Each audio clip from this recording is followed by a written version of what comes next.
ఒకటేంటంటే wrong statement ముందు అది డ్రాప్ చేసుకోమనండి, శాంతి భద్రతలు లేవు అన్నమాట డ్రాప్ చేసుకోవాలి.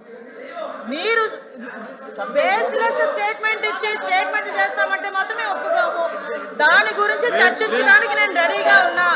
శాంతి భద్రతల గురించి కానీ, క్రైమ్ గురించి కానీ, వాళ్ళ మీద ఎలిగేషన్స్ గురించి కానీ, దేని గురించి చర్చించడానికైనా as a home minister I'm ready. మీరు ఎప్పుడు పెట్టుకుంటారంటే పెట్టుకోండి, నేను రెడీగా ఉన్నా. దానికి అన్నిటికీ కూడా సమాధానం చెప్తా విత్ ఉదాహరణలు. విషయంలో శాంతి భద్రతలు పూర్తిగా క్షీణించాయి అధ్యక్ష. ప్రజాస్వామ్యం కూని అయింది అధ్యక్ష.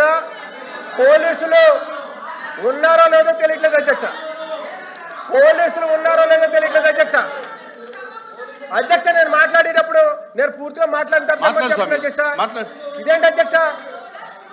అధ్యక్ష స్వయంగా మాజీ మంత్రి గారి మీద, కార్ల మీద, ఇళ్ల మీద ధ్వంసం చేసి ఆఫీసులు తగలబెడితే నో పోలీస్ అధ్యక్ష. స్వయంగా ఒక బీసీ మంత్రి, బీసీ నాయకుడు జ్యోతి రమేష్ గారి ఇంటి మీద పెట్రోలు, యాసిడ్ కలిపి బాంబులు వేస్తే నో పోలీస్ అధ్యక్ష.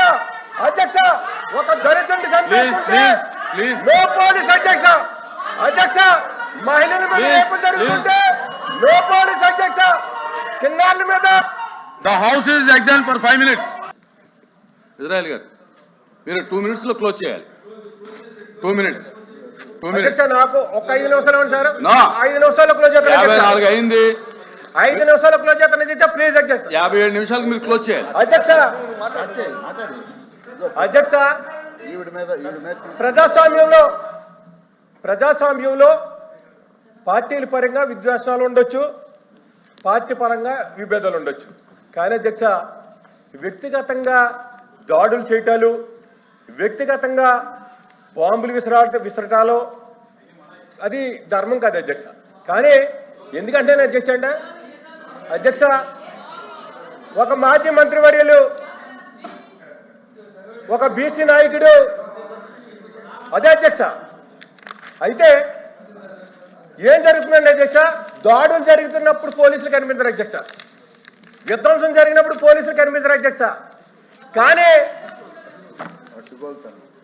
అడ్డుకోలుతారు అధ్యక్ష. ఏంటంటే ఎప్పుడు వస్తారు పోలీసులు అధ్యక్ష? ఇదంతా అయిపోయిన తర్వాత ఈ దాడులు చేసిన నాయకులు అధ్యక్ష శాంతి భద్రతల గురించి మాట్లాడండి. అదే అధ్యక్ష, అదే మాట్లాడుతున్నారు అధ్యక్ష.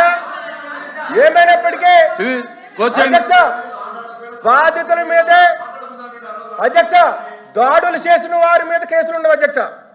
దాడులు చేసిన వారి మీద ఒకవేళ కేసులుంటే స్టేషన్ బయలు చేస్తారు అధ్యక్ష.